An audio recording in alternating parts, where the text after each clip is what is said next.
What's up guys? Ito po ang ating Kuya Dave noong 2021 nung ginagawa po ang bahay po nila, no, na ngayon ay tinatawag po nating mansion ni Tikram. So kasama po niya dito si Luis at saka si Kuya Milvin. So itong panahon na ito po ay nung marami po ang nagrereklamo dahil yung mga ibang gamit ni Kuya Dave ay siyang pinamimigay nila Tikram sa mga misyon nila. Pero ito nga po, no, ang kasagutan sa mga katanungan nyo noon, no, na ang may gusto ay ang ating Kuya Dave, kaya humihingi po siya ng paumanhin sa inyo kasi po yung mga ibang damit, no, na ibinigay ng mga sponsors ay i-share niya, no, ibinigay din po niya sa mga bata, no, na nangangailangan. Sabi nga po niya ay para din daw po maramdaman ng mga batang iyon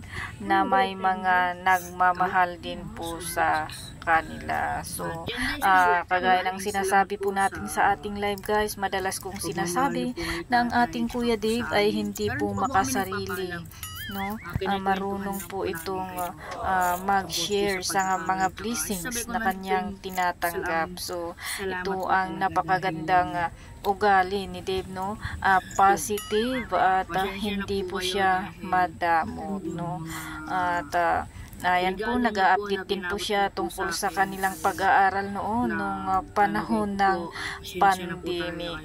At sana lang, no, pagpatuloy pa rin po natin na suportahan ang ating Kuya Dave at pati na rin po ang channel ng kanyang tatay, no, alang-alang po sa mga tutulungan pa ng channel nila at mga matutulungan pa po nilang iba. So sana, no, huwag po tayong makalimot na mag-replay sa mga uploads tungkol po sa ating Kuya Dave. And ayan guys, pagpatuloy nyo lang po, tapusin nyo po ang ating video kasi mga throwback pictures na po ang susunod dyan, no.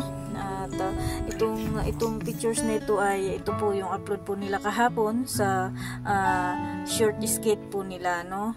At ang susunod naman is noong nagluto po, no, sila Kuya Steve at Kuya Dave, no, naging chef cook po sila. At yung sa susunod is nung kumain po sila Kuya Dave sa Green Hills po ito, no, kung paano po niya pakisamahan ang kanyang mga kapatid. And the rest guys is ayan, mga throwback din po yan. So pagtiyagaan muna natin kasi sabi ko nga busy po tayo, hindi po tayo makagawa ng mga ibang ibang makontent and hindi po tayo naka-live kanina. So thank you for watching and I hope na nasa mabuting kalagayan po ang bawat isa sa inyo. Good night and God bless po.